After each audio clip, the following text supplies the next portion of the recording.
श्री गणेशाय नमः। जय चौथ मैया। करवा चौथ की कहानी सुने व दूसरों को भी सुनाए। चौथ मैया आपके सौभाग्य को बनाए रखे। बहुत समय पहले की बात है, एक साहूकार के 7 बेटे और एक बेटी करवा थी। सभी सातों भाई अपनी बहन से बहुत प्यार करते थे, यहाँ तक कि वे पहले उसे खाना खिलाते और बाद में खुद खाते थे। एक बार उनकी बहन ससुराल से मायके आई हुई थी। शाम को सभी भाई जब अपने काम दुकान बंद कर घर आए तो देखा कि उनकी बहन बहुत व्याकुल थी। सभी भाई खाना खाने बैठे और अपनी बहन से भी खाना खाने का आग्रह करने लगे, लेकिन बहन ने बताया कि उसका आज चौथ का निर्जल व्रत है। वह चंद्र दर्शन कर और चंद्रमा को अर्घ्य देकर ही खाना खा सकती है, क्योंकि चंद्रमा अभी तक नहीं निकला है, इसलिए वह भूख और प्यार से व्याकुल है। करवा की व्याकुलता करवा के सबसे छोटे भाई से देखी नहीं जा रही थी। वह पीपल के पेड़ पर एक दीपक जलाकर चलनी की ओट में रख देता है। दूर से देखने पर वह ऐसा प्रतीत होता है कि जैसे चतुर्थी का चांद उदित हो। इसके बाद भाई अपनी बहन को बताता है कि चांद निकल आया है, तुम उसे अर्घ्य देने के बाद भोजन कर सकती हो। करवा खुशी के कारण उसे चांद समझकर अर्घ्य दे देती है। उस समय उसकी भाभी उसे समझाती है कि उसके भैया उसके साथ छल कर रहे हैं, किंतु उत्साह के कारण वह तो पहले ही अर्घ्य दे चुकी होती है और खाना खाने बैठ जाती है। जैसे ही वह पहला टुकड़ा मुंह में डालती है, उसे छींक आ जाती है। दूसरा टुकड़ा खाते ही उसमें बाल निकल आता है और जैसे ही तीसरा टुकड़ा मुंह में डालने की कोशिश करती है कि उसके ससुराल से उसके पति की तबीयत खराब होने का समाचार लेकर कोई आ जाता है और उसे जल्दी ही ससुराल चलने को कहता है।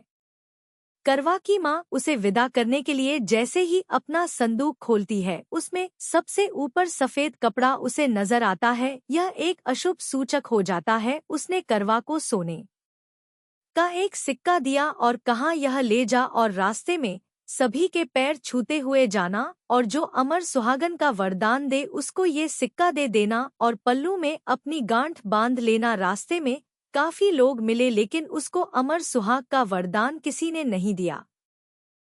करवा जैसे ही अपने ससुराल पहुंची, वह देखती है कि घर के सभी लोग विलाप कर रहे हैं, मातम छाया हुआ है। उसके पति की मृत्यु हो चुकी है। वह बौखला जाती है कि ऐसा कैसे हो सकता है, उसकी भक्ति तो अटूट है, फिर आज के दिन उसके साथ ऐसा क्यों हुआ। तब उसकी भाभी उसे सच्चाई से अवगत करवाती है कि उसके साथ ऐसा इसलिए हुआ कि उसके भाई ने उसका चौथ माता का व्रत गलत तरीके से तुड़वाया है, जिसके कारण देवता और चौथ माता उससे नाराज हो गए हैं और उन्होंने ऐसा किया है। सच्चाई जानने के बाद करवा निश्चय करती है कि वह अपने पति का अंतिम संस्कार नहीं होने देगी और अपने सतीत्व से उसे तुरंत जीवित कर लेगी। वह अपने पति के शव के पास बैठी रहती है और अपने मृत पति की सेवा करने लगी। उसकी सास बहू को इस अवस्था में देखकर बहुत दुखी होने लगी। सभी उसे पागल कहते, पर वह अपने पति के शव की सेवा करती व दिन रात भगवान गणेश और चौथ मैया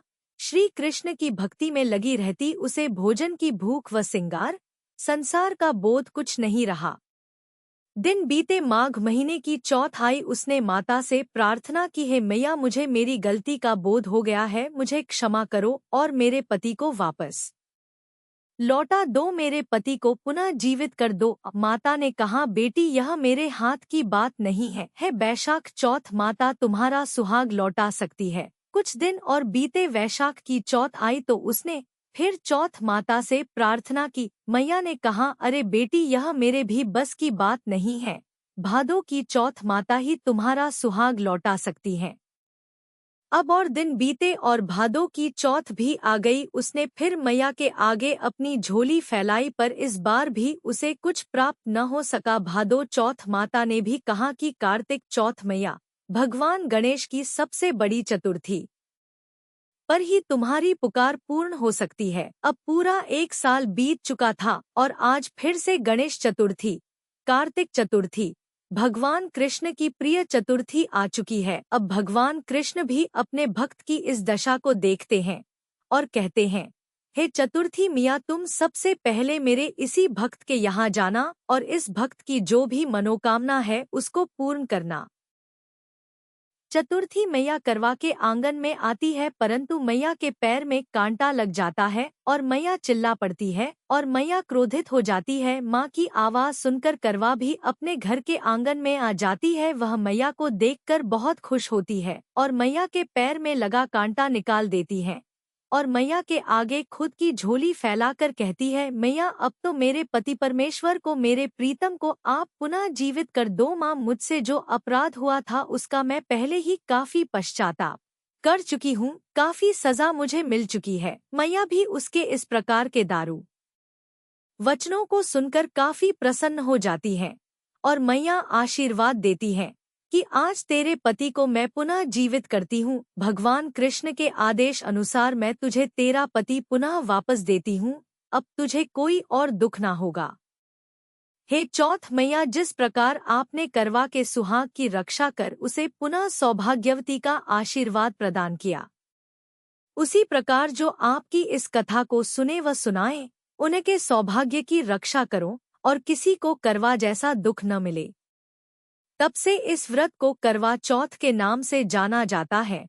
चौथ मैया सबके सुहाग की रक्षा करो, आपकी जय हो।